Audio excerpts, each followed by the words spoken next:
that black mark will turn black, and we will work with them on that. Yeah, looks good. We do build relationships with our managers and operators. Looks great. I've been in my district for 2 years now, so we get to know them, build some rapport. For me, it's really important to build a relationship with them because we're working on a common goal of making the food safe.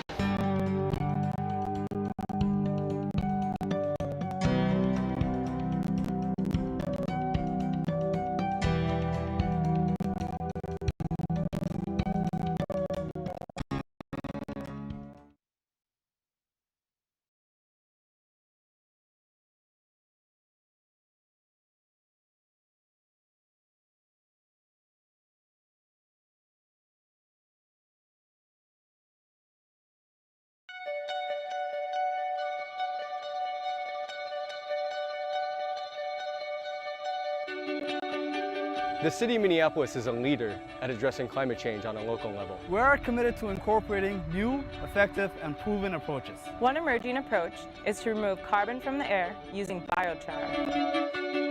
Biochar is wood heated up to 700 degrees, creating a specialized charcoal that acts as a sponge, which holds the nutrients in the soil for a long time.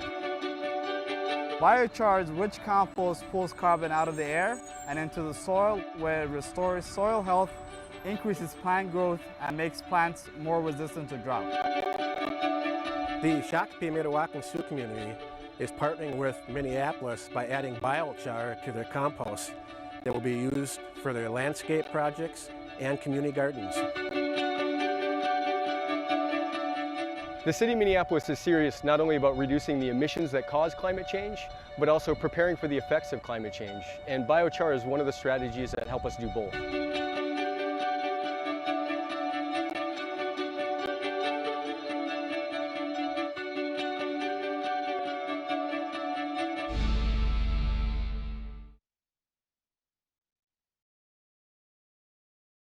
Renters, you have a right to a safe and livable home with adequate heat, working plumbing, and no mold or pests. In Minneapolis, if you've already alerted your landlord to problems that are not getting fixed, contact 311. Minneapolis 311, how can we help? Report problems to 311 by phone, email, or through the 311 app, and city inspectors will get involved. No matter what language you speak, 311 can take your call 7 to 7 weekdays and 8 to 4:30 weekends.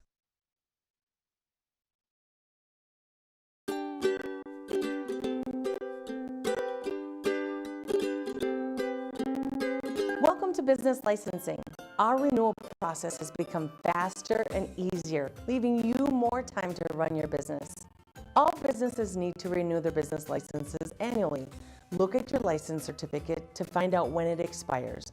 Or you can visit our website to view a list of renewal and expiration dates for all license types. Business licensing will mail out a renewal billing notice approximately 45 days before your renewal is due.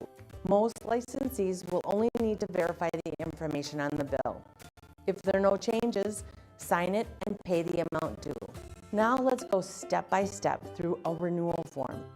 Here is a license annual invoice. It will be mailed to the address you provided in your original application. There are details on the bill that will need to be verified, like plate information, insurance provider, and other vehicle information. This is where you'll find the amount you need to pay and the due date. If you do not renew before that date, a 20% late penalty will be charged. On the back of the bill, you'll find a checklist of all the materials and actions needed to complete the renewal. You are always welcome to come to City Hall and renew your license. We have staff available to assist you in many languages. We are located in room 1 of City Hall. We are open 8 a.m. to 4 p.m. Monday through Thursday, and Fridays from 10 a.m. to 4 p.m. That's it. If you have additional questions, please call 311 in Minneapolis or 612-673-3000 outside of Minneapolis. Thank you for doing business in the city of Minneapolis.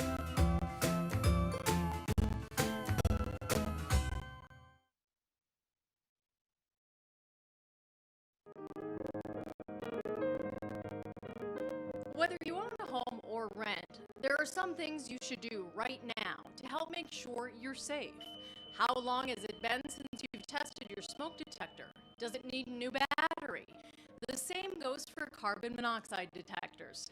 Not only is it smart to make sure you have CO detectors in your home, it's the law. Here's what you need to know. Let's start with smoke alarms. Smoke rises, so smoke detectors should be placed on the ceiling or as high on the wall as possible within at least 6 inches of the ceiling.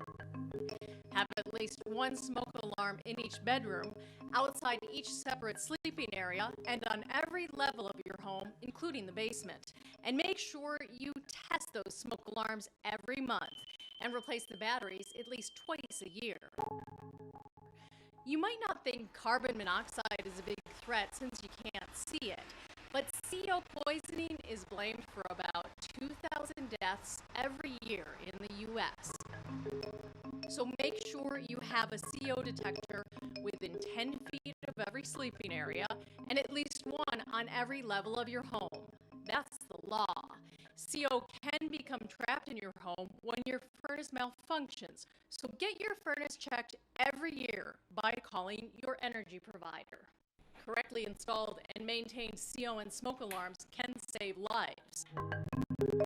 For information about fire safety, smoke detectors, and CO alarms, visit the City of Minneapolis website.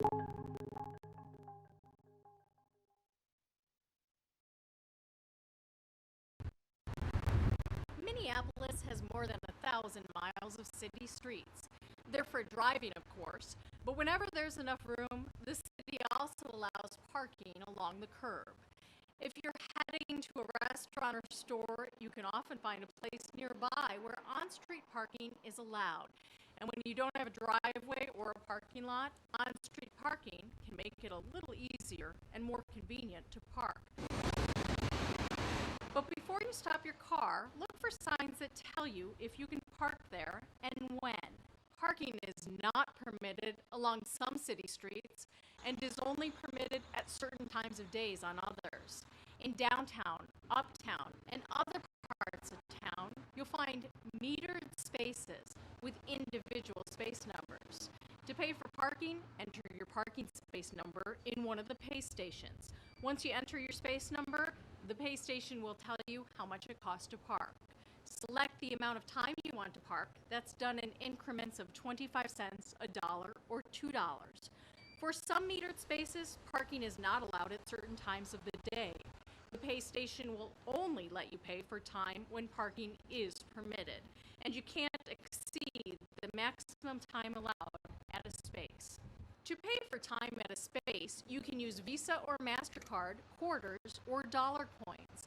And remember to push the print button and take your receipt. That receipt has your space number and tells you exactly when your meter time expires. In some parts of town, you'll also find single space meters. They'll take quarters and dollar coins, and some will take credit cards too. To find out more about our metered parking spaces, including their locations and instructions on use, check out the City of Minneapolis website. Minneapolis is home to more than 100,000 pets.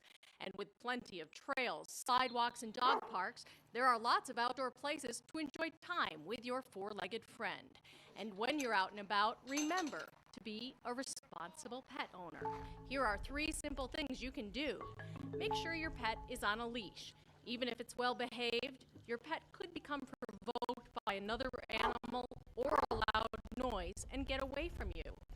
And some people are frightened of animals. A leash will help make sure it doesn't approach people who may have allergies or a fear of animals. Don't leave your pet's mess behind. Disease can be passed from animals